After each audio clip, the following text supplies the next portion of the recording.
नमस्कार दोस्तों, आपके अपने YouTube चैनल आर्म क्लासेस पर आपका हार्दिक स्वागत है। अपन भारतीय राज्य व्यवस्था में मूल अधिकार पढ़ रहे थे। मूल अधिकारों में अपन पिछली क्लास में पढ़े थे कि जो भारतीय संविधान है, भारतीय संविधान के भाग 3 में मौलिक अधिकारों का प्रावधान है। भाग 3 और इसका फंडामेंटल राइट्स, इनका प्रावधान है। अपन पूछे कि भारतीय संविधान में इनकी प्रेरणाएं कहाँ से लिए गए हैं, तो ये संयुक्त राज्य अमेरिका के संविधान से लिए गए हैं। और कहाँ से कहाँ तक है? 12 से 35 तक। फिर मैंने बताया था कि जब संविधान बना था तो भारतीय संविधान में कितने मूल अधिकार थे? 7। लेकिन 44वें संविधान संशोधन द्वारा इनकी संख्या कितनी रह गई? 6। कौन सा अधिकार? जो प्रॉपर्टी वाला, राइट टू प्रॉपर्टी, संपत्ति का अधिकार था, उसको कहाँ ले गया? 301 के अंदर ले जाकर कौन सा अधिकार बना दिया गया? विधिक अधिकार। इस प्रकार वर्तमान में कितने हैं? 6। फिर मैंने बताया था कि 12 आर्टिकल 12 में परिभाषा किसकी थी? राज्य की। राज्य में मैंने बताया था कि संघ और राज्य का विधानमंडल, कार्यपालिका और राज्य सार्वजनिक क्षेत्र के उपक्रम आदि। उसके बाद में अगर बात करें आर्टिकल 13 में एक था। एक में मैंने बताया था कि जो ऐसे कानून जो संविधान से पहले बन चुके थे लेकिन अब मूल अधिकारों में कटौती कर रहे थे, तो वो जितनी धाराएं या जितने रूल उसके कटौती करते हैं वो कटौती की सीमा तक क्या रहेंगे? शून्य रहेंगे। और ये किसके लिए था? संविधान से पहले वाले जो कानून थे उनके लिए।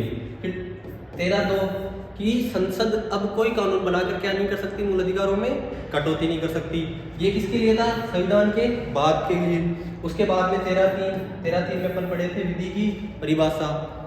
अर्थात विधि की परिभाषा में मैंने आपको बताया था कि संसद राज्य विधानमंडल के द्वारा या विधानमंडल द्वारा पारित कानून, कोई आदेश, नियम, राष्ट्रपति राज्यपाल द्वारा जारी अध्यादेश आदि किसमें आते हैं?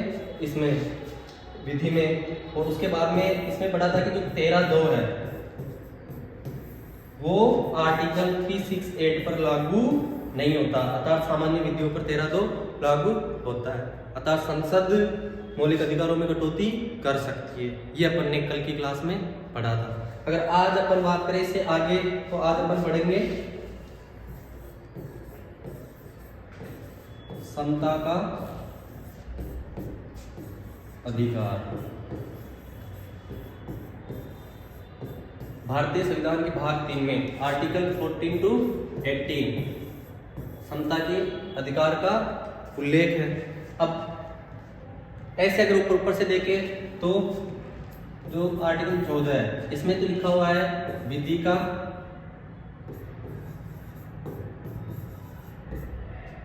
विधि के समक्ष क्षमता और विधि का समान संरक्षण। फिर 15 में लिखा हुआ है धर्म, राज्य किसी के साथ भेदभाव नहीं करेगा। क्या नहीं करेगा? भेदभाव। फिर 16 में लिखा हुआ है राज्य लोक नियोजन के समान अवसर प्राप्त करवाएगा।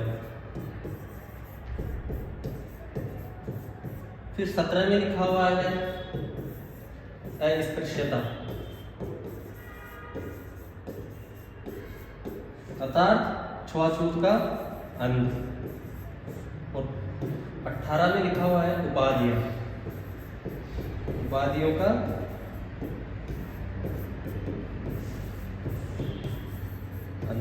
अगर अपन बेसिक तरीके से देखें तो ये 14, 15, 16, 17, 18 5 अनुच्छेद है और 5 अनुच्छेद में समता के अधिकार का उल्लेख है। 14 बोल रहा है कि विधि की समक्ष क्षमता और विधि का समान संरक्षण। इन पांचों पे ही आज की क्लास में अपन विस्तार से चर्चा करेंगे। अगर अपन आर्टिकल 14 की बात करते हैं, इसमें 2 है, विधि के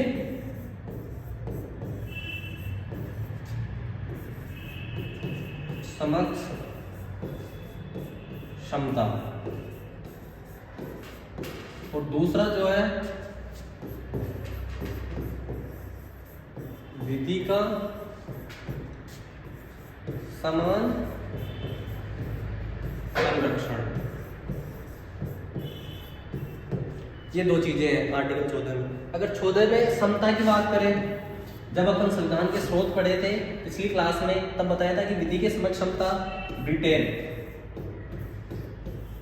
के सिटीजन से ली गई है, जबकि जो समता है, समान संरक्षण है, ये संयुक्त राज्य अमेरिका या यूएसए के संविधान से ली गई है।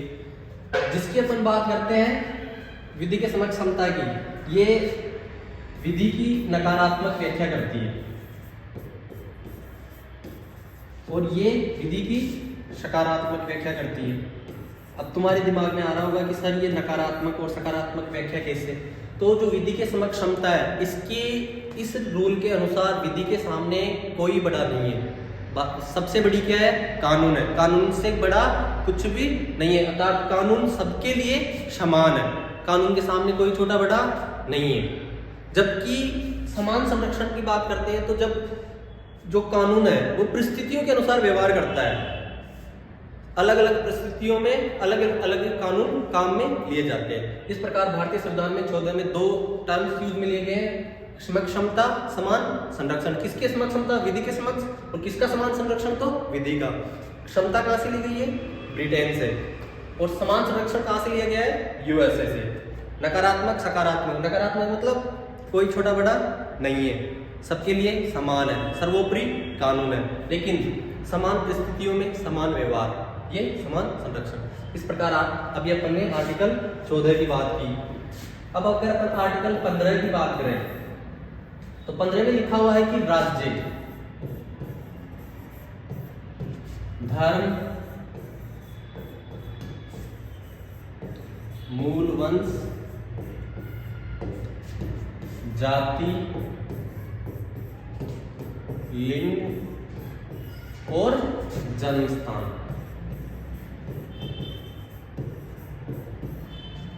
अगर इसको शॉर्ट में याद करना चाहे तो धर्म जलज,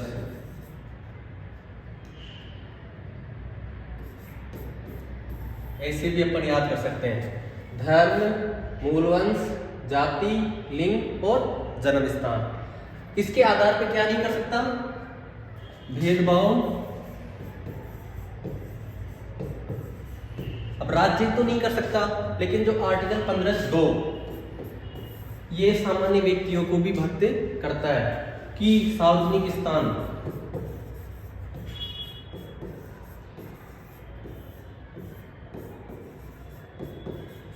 जैसे संस्थान, मंदिर, कुएं, बावड़ी आदि ऐसे स्थानों पर किसी भी व्यक्ति के साथ किसके आधार पे? धर्म जलज, जैसे धर्म, मूलवंश, जाति, लिंग और जन्म, इनके आधार पे क्या नहीं कर सकता? भेदभाव। कौन नहीं कर सकता? व्यक्ति, सामान्य व्यक्ति। इससे साफ क्लियर होता है कि किसी भी व्यक्ति के साथ धर्म के आधार पे भेदभाव नहीं कर सकते, मूल वंश के आधार पे नहीं कर सकते, जाति के आधार पे नहीं कर सकते, लिंग के आधार पे नहीं कर सकते और जन्म स्थान के आधार पे नहीं। ये ना तो राज्य कर सकता और कोई सार्वजनिक स्थान। अब जैसे कोई व्यक्ति है, अब किसी के घर जाके बोले कि यहाँ पे मेरा, तो ये चीजें कहाँ पे लागू हो रही है? आर्टिकल 15(2) कि सार्वजनिक स्थान जो सबके लिए खुले रहते हैं, ऐसे स्थानों पर भेदभाव नहीं किया जा सकता। कहीं कि तुम आज की सर ने तो बोला था कि कोई जाति के आधार पर भेदभाव कर ही नहीं सकता, तो किन पैलेस के लिए है? ओनली सार्वजनिक स्थानों के लिए। ये नहीं कि तुम किसी के घर पे जाके बोलो कि वो मेरी मर्जी से चले, तो वो वहां पे ऐसा नहीं होगा। अब आर्टिकल ये दोनों तो भेदभाव के वो कर रहे हैं, लेकिन अगर आर्टिकल 15(3) की बात करें, 15(3) तो ये बोलता है कि राज्य महिला व बच्चों के कल्याण के लिए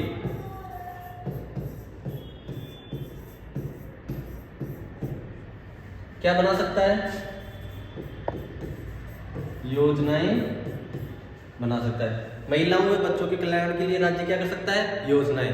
अगर ऐसी कोई योजनाएं सरकार बनाती है तो उसको आप ये नहीं बोल सकता कि राज्य किसी के साथ भेदभाव कर रहा है। उसके बाद में अगर अपन बात करें 4 की 15 क्लोज 4, इसमें बोला गया है कि जो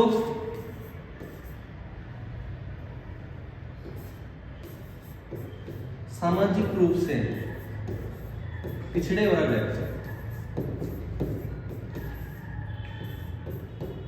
उनके लिए भी क्या कर सकता है? राज्य कानून बना सकता है। इस समाज में जो पिछड़े वर्ग है उनके लिए भी राज्य क्या कर सकता है? कानून बना सकता है। और आर्टिकल ये बोल रहा है कि शैक्षणिक संस्थान है, स्कूल कॉलेज आदि, उनमें जो धार्मिक अल्पसंख्यक है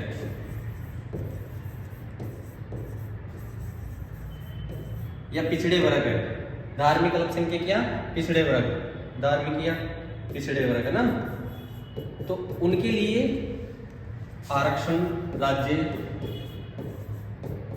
दिलवा सकता है।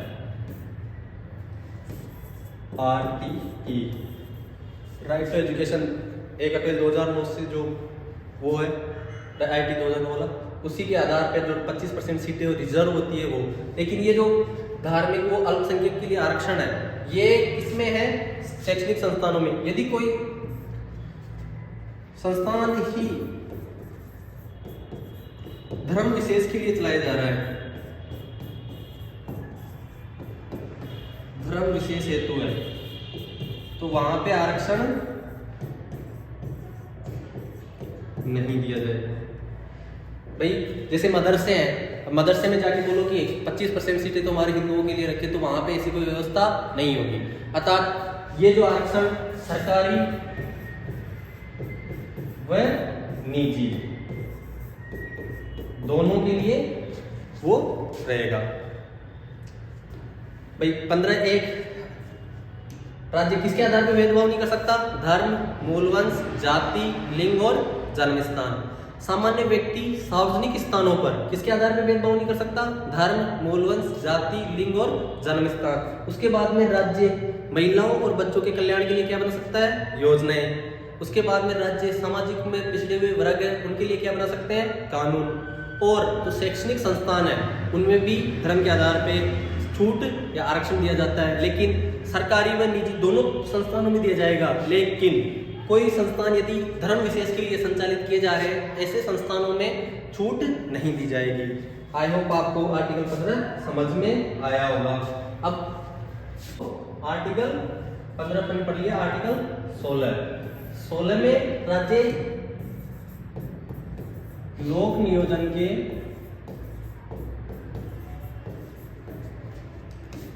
समान अवसर प्रदान करेगा। भाई जो रोजगार है उनके सभी को क्या प्रदान करेगा? समान अवसर प्रदान करेगा। 16(2) तो जो राज्य है लोक नियोजन में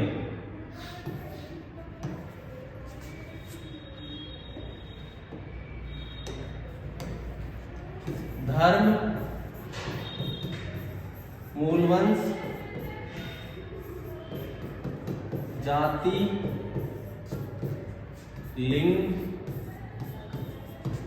और जन्म स्थान, ये तो 5 तो अपन ने आर्टिकल 15 में पढ़े थे। उसके अलावा निवास स्थान,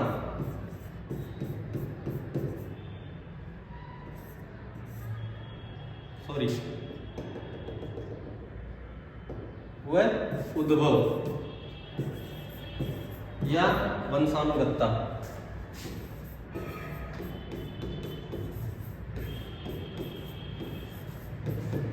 के आधार पर क्या नहीं करेगा? भेदभाव नहीं कर सकता। भाई सभी के लिए समान अवसर प्रदान करेगा। उसके बाद में धर्म, मूल वंश, जाति, लिंग, जन्म स्थान और उद्भव या वंशानुगतता के आधार पे क्या नहीं करेगा, भेदभाव नहीं करेगा। लेकिन क्षेत्र विशेष के विकास के लिए राज्य आर्टिकल 16(3) के तहत निवास स्थान की क्या रख सकता है, बाध्यता रख सकता है कि भाई कोई क्षेत्र विशेष की रोजगार है और उस क्षेत्र विशेष में यदि जॉब देनी है तो राज्य क्या कर सकता है, निवास स्थान की बाध्यता रख सकता है। उसके बाद में आर्थिक रूप से पिछड़े वर्गों को रोजगार में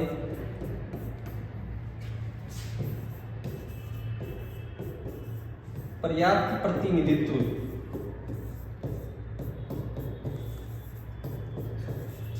नहीं होने पर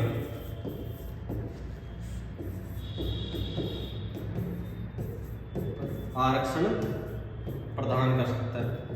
भाई ऐसे कुछ वर्ग है समाज के जिनका नौकरियों में बिल्कुल ही नाम मात्र का हिस्सा है, उनके लिए राज्य आरक्षण की व्यवस्था कर सकता है। उसके बाद में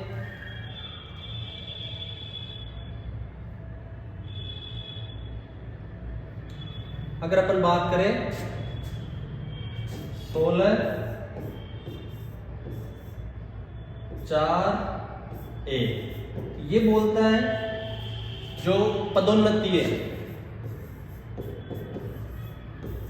उसमें आरक्षण। भाई कोई जॉब लग गया और उसका क्या करना है, प्रमोशन करना है, उसमें आरक्षण।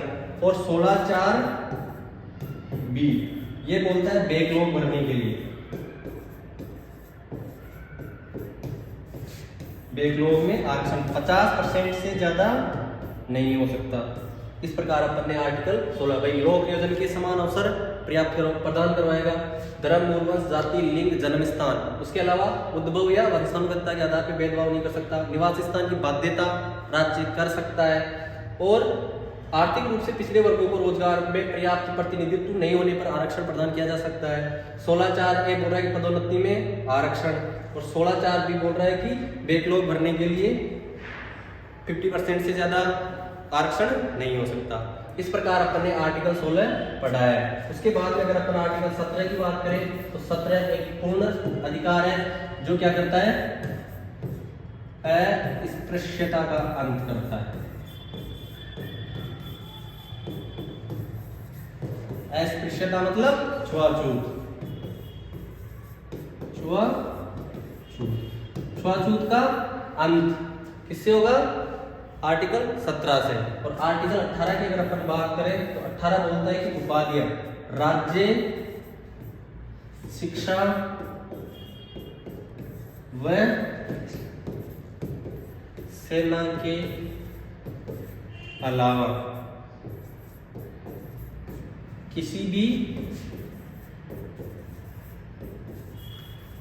क्षेत्र में उपाधि नहीं देगा, उपाधि नहीं प्रदान करेगा। और यदि कोई व्यक्ति है भारतीय नागरिक है और अन्य देश से वो लेना चाहता है, उपाधि लेना चाहता है, तो भी क्या करना पड़ेगा, उसको राष्ट्रपति की परमिशन लेनी पड़ेगी। और जो भारत रत्न, पद्म भूषण,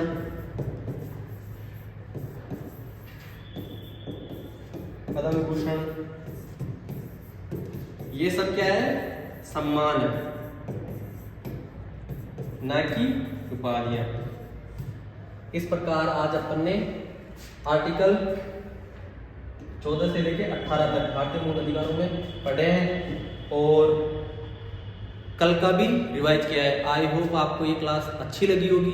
अच्छी लगे तो इसे ज़्यादा से ज़्यादा लाइक करो और ज़्यादा से ज़्यादा शेयर करो, ताकि ज़्यादा से ज़्यादा बच्चों तक, ज़्यादा से ज़्यादा विद्यार्थियों तक, छात्रों तक ये क्लास पहुंच सके और ज़्यादा से ज़्यादा छात्रों का हित हो सके।